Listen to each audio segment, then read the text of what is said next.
Sláinte, how you do, buckaroos, and how the heck are you? I've got a couple here that were given to me by a friend.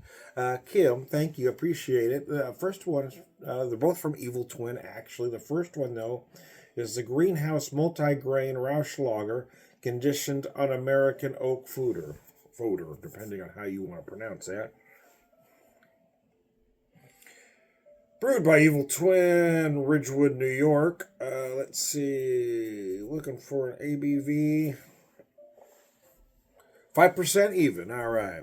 Love the color on it. I haven't even checked the nose. This is the first time for both of them. I do both of them in one video here. Love that color, though. Oh, man. That's gorgeous.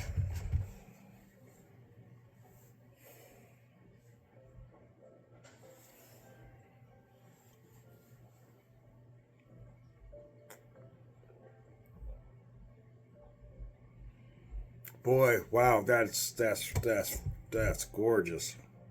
You really feel that oak, man. That's beautiful. That really is. That's nice. Nice, crisp, refreshing, and yet somehow comforting as well. That's really good.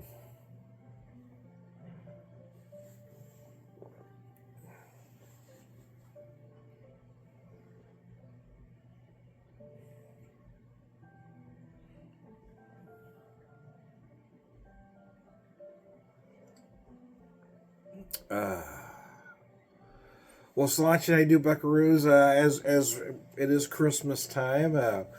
Tried to put the festive background behind me. Got the festive shirt on. We'll wear the elf shirt for you today. Well, for this video anyway. Uh, Hope this season is treating you all well. I'm doing fine for an old fat man.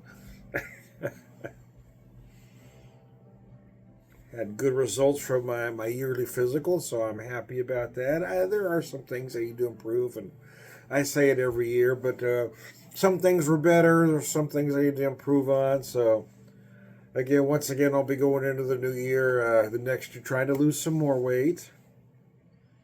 Trying to be more consistent. I just keep doing this number. I lost quite a bit throughout the year, then I put it back on. I lost a pretty good amount before we went on vacation, but put it all back on during vacation. And then we hit the holidays, so doctor said we're going to do some things, but not till after the first of the year. So I'm going to give you a break, Tom. A lot of the other numbers look good, so that was encouraging for me too, because I wasn't sure until the tests when I had my yearly physical last year. There were some areas of concern. Let's say nothing was in that danger level, but it wasn't going the right direction. But now everything's going in the right direction, so I just want to keep improving on that. I think getting rid of a lot of the stress that I had last year that I don't have this year was nice.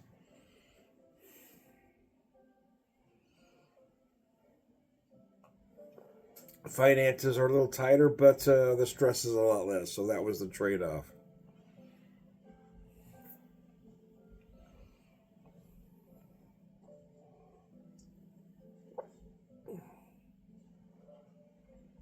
This is beautiful. This beer is incredible.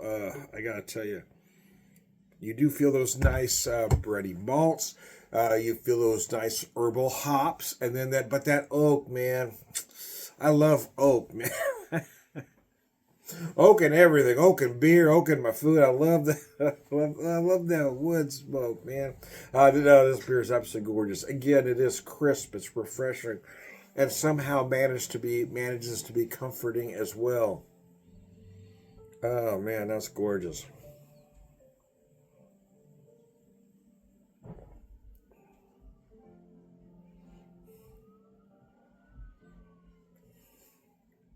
That oak just lingers on your palate for just a second, along with those malts. You go, oh, would I pair this with Christmas dinner? It kind of depends on what you're having. Would I pair this with turkey or ham? Absolutely. I think this would be perfect for those, especially or chicken, whatever, any poultry, really, any pork. To be honest with you, no, let me take that back. I would say pork. tenderloin or pork loin.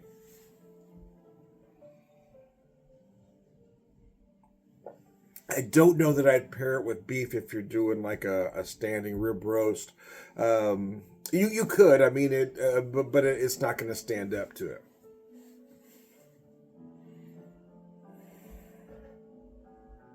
If you're doing seafood, that's interesting. The oak might be a little overpowering depending on what you're having and what you're serving. I don't know that I'd serve this with shellfish. Because of the delicate nature of lobster, crab, shrimp. But salmon, I would definitely pair this with salmon.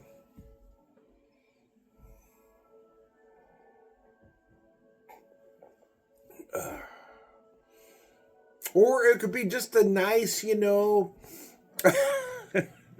before dinner beer while you're just having the snacks and the hors d'oeuvres. And back in my day, there was always cheese and olives and pickles and that sort of thing. I don't know a lot of folks are doing relish trays anymore. That seemed to be more of a working class 70s thing. But yeah, something if you're having one and before everything gets going, before you start talking politics with the obnoxious uncle, which is me in most cases. I try hard not to bring stuff up, but if somebody says something stupid, I am going to chime in. I try real hard not to be the one that starts it, but I will finish. I don't have that problem. And I've never minded being kicked out on. In fact, sometimes I kind of do it on purpose when it's time to go, okay, who do I need to irritate now to get out of this shindig?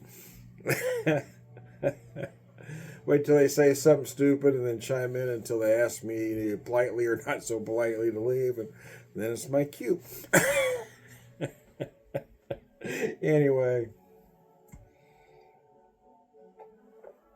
Anyway, I digress. Should be a time of year where we're not trying to pick a fight, where we're trying to get along with everybody. Goodwill towards men, that sort of thing. But it should be goodwill towards everybody, and those are the things that get me fired up.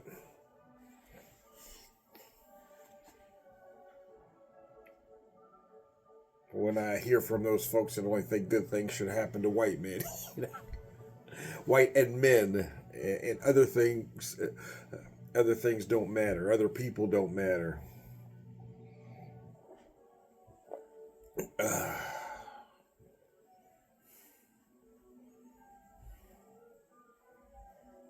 And I never understood why people get upset about things that have nothing to do with them. That's not affecting their life at all. Well, who do you care who gets married and why they get married? It's not affecting your life one bit, is it?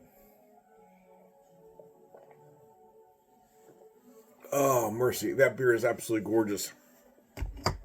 So I'm going to go with the second one here. And I actually tasted this one the other day. Had a small sample of it. But I am looking forward to really having a nice glass of it. And that's why I'm doing it second. Because I wanted to warm. I poured it to take a picture, but I haven't checked the nose or anything on it. Because what even is a gingerbread brown ale anyway? Well, that's a good question. But this one clocks in at a whopping 8%. Imperial brown ale.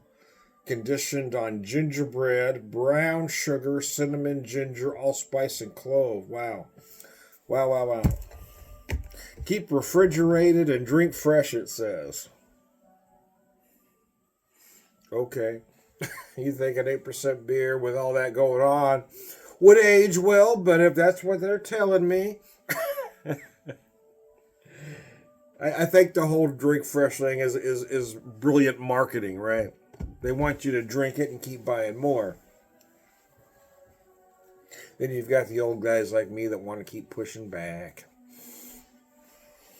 If you're using good product, it should age well. The nose. Wow, the nose. Wow.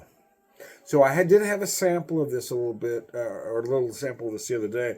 But it was maybe about a half an ounce in a small glass. So I wanted to pour it, let it sit for a while. Excuse me.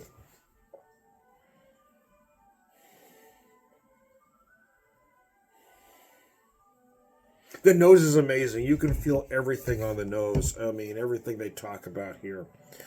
The brown sugar, cinnamon, ginger, allspice, and clove. The allspice, cinnamon and allspice are very similar.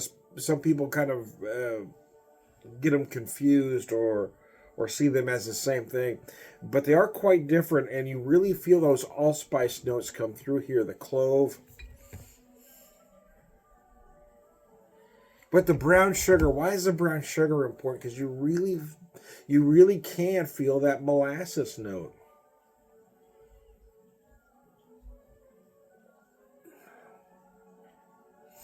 Gingerbread. How about that? Yeah, well, gingerbread brown. I've had gingerbread stouts. The brown is interesting, and I'll tell you why. We expect nothing less. Of course you're going to tell us why, you long-winded bastard.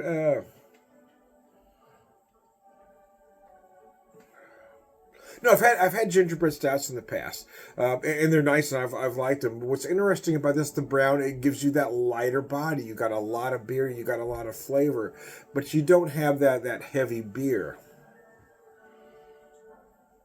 Now there might be that school of thought that tells you have to, or those flavors, those aromas will hold up better in a stout. But I'm telling you, this is done very well. So would I pair this with a meal? Honestly, probably not with those sweet notes and those big spice notes. I probably wouldn't with the meal, but I would pair it with a dessert, depending on what it is. Obviously, a gingerbread cookie, that's kind of obvious. But yeah, I mean, there are other things you could pair this with if you like. I wouldn't do it with anything light, right? But I would definitely drink this with a piece of pumpkin pie or sweet potato pie. Whatever part of the country you're from, it would work either direction. Even a chocolate cream or a French silk kind of thing, this would definitely work as well. But it would also be that nice dessert beer itself, just having this at the end of the night. That nice fireplace beer. You finally got the company at your damn house. You can relax. You go in the bedroom, put on your fat pants, and put on your sweatpants. Now you're relaxed. You're comfy. You got your shoes off. Got the fireplace on, or in my case, the fireplace on the television set. Pour a little bit of this, and a generous pour of your favorite whiskey, because they will pair well together. They will pair very well together, actually. I do want to have some of this with some whiskey, man. I ain't kidding. But I wanted to have just these two beers with you.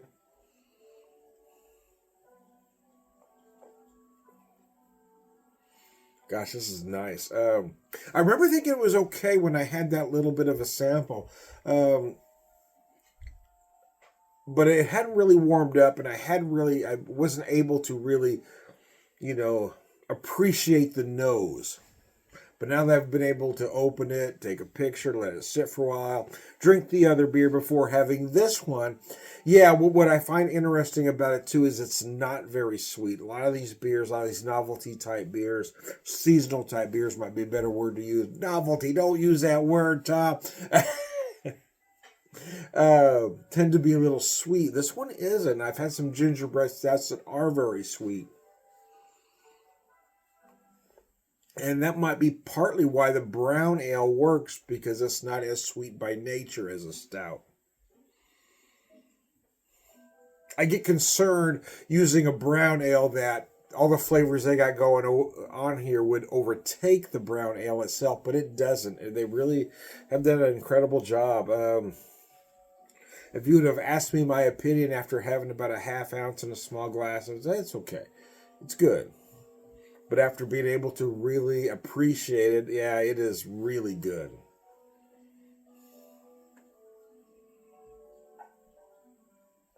So the question is, I never like to give ratings. I've never done that. I find it pointless, to be honest with you. but my rating scale has always been just would I buy it again or not. And both of these beers, these two were given to me. I want to make that clear. But if I was where this was sold, would I buy either or both of these? And the answer is yes, I would buy both of these beers. They are that good. Both are definitely in my wheelhouse. Although I expected the first one to be, I didn't expect this one to be. But now, again, now that I've let it warm up a little bit, really breathe, yeah, the flavors, the aromas are just spot on. It is a damn fine beer. And what else you got to say, you long-winded bastard? Yeah, it is. It is perfect for the season. It is the Christmas season, or the Hanukkah season, or the Kwanzaa season, or the Festivus season. Whatever you're celebrating, man. Whatever you're celebrating, either beer will work for you. Uh,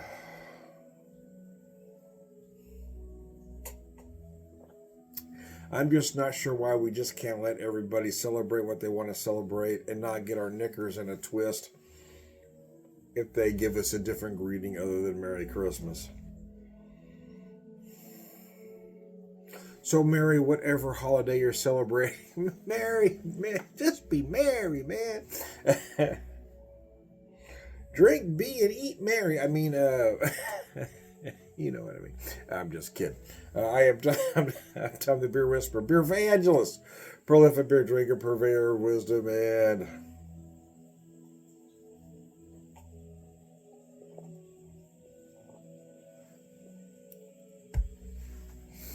all around good guy, Slancha. Thanks for tuning in, guys. Excuse me, hope I didn't get any on you.